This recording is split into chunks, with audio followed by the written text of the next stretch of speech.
is Raimi Macklin, and the book I chose to present on is titled Long Way Down by Jason Reynolds. I chose this book because Jason Reynolds is a best-selling writer for more than a dozen children's books, and he just has a really good overall message. He's on a mission to show African American teenagers and kids that he sees them, so I just really like his overall message. So the book starts off with Will, the main character. He starts off by telling the reader that he swears his story is true, even though he understands that the reader doesn't believe him. They never really tell Will's actual age, but him being so concerned about whether or not the reader believes him speaks to his youth. So Will goes on to say that last night Sean, who is his older brother, was killed.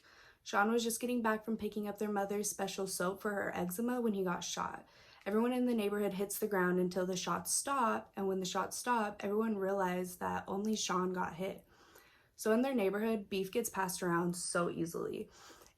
And for little to no reason. Beef is inherited, so you may not even know why you have problems with someone, you're just supposed to hate them, pretty much. So Will tries to connect with the reader by saying he isn't sure if the reader has siblings or not, but if you share blood with someone, you don't want to see it outside their body, which makes you really feel for him. So despite the pain he feels, Will knows that he must avenge his brother's death. You see, there are these rules you must follow in the neighborhood. So rule number 1 is no crying. Rule number 2 is no snitching. And rule number 3 is that if someone you love gets killed, you must find their killer and kill them in return. So even though Will doesn't know who came up with the rules, he says they must be followed. So he plans to kill Riggs with Sean's gun. Will has never even held a gun, but he knew Sean kept a gun in their room, and he was pretty sure that Riggs was Sean's killer. So Riggs and Sean used to be friends, but Riggs joined the Dark Suns gang and was taught that anybody who trespasses into their territory has to pay the price. And the corner store that carries Will and Sean's mom's special soap was right inside their territory, so it had to be Riggs that killed Sean, right? So Will's plan is to wait for Riggs outside of Riggs' apartment building, and Will thinks it'll be safest in the morning when there are no other Dark Sun gang members out, and he's going to hit the buzzer, wait for Riggs to come down, and pull his shirt over his head and mouth, eyes and nose, and then he'll do it.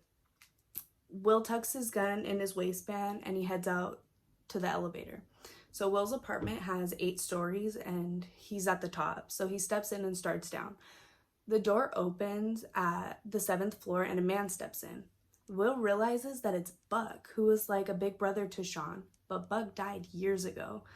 Will was scared and confused, but Buck explained that he just came to check on his gun, and he points to Will's waistband because Buck had given that gun to Sean and told him to keep it where Will couldn't get to it. Will explains that he's glad he has the gun since Sean is dead now and he has to avenge his death to follow the rules. The elevator is going super slow, but it finally hits the 6th floor where a girl steps in. It's the ghost of Danny, which is Will's friend when he was 8. He recalls them playing at a playground when gunshots started going off. Sean yells for everybody to get down, and he laid on top of Will and Danny to protect them, but Danny had already gotten shot, so they watched her die. Danny asks Will what will happen if he misses when he tries to shoot Riggs. After all, he's never shot a gun before. Floor 6. The ghost of Uncle Mark steps in. So Uncle Mark died because he started selling drugs to raise money. He held this corner for a month and made a lot of money, but then he became a target for a young hustler. The young hustler shot and killed Uncle Mark so he could take his corner. Uncle Mark tells Will to walk him through what's going to happen when he sees Riggs, and Will can't even muster up the words to tell him his plan. But he says, well, the rules are law, right? Like the rules are law in our neighborhood. Floor 4. Pop walks in, Will's dead father. He died when a man approached him at a payphone. He asked him if he knew a man named G and just shot him. Pop tells Will that when Uncle Mark died, he followed the rules. He didn't cry, he didn't snitch, and he went after G. He shot and killed G, only later to realize G wasn't even the one who killed Uncle Mark. All of a sudden, Pop grabs Will's gun from his waistband and presses it to his forehead, and Will is freaking out. But I feel like that was almost saying that if you go through with this, you're signing your own death sentence. But Pop doesn't shoot him. Floor 3. Frick's ghost walks in. Will doesn't know Frick, but apparently Buck does.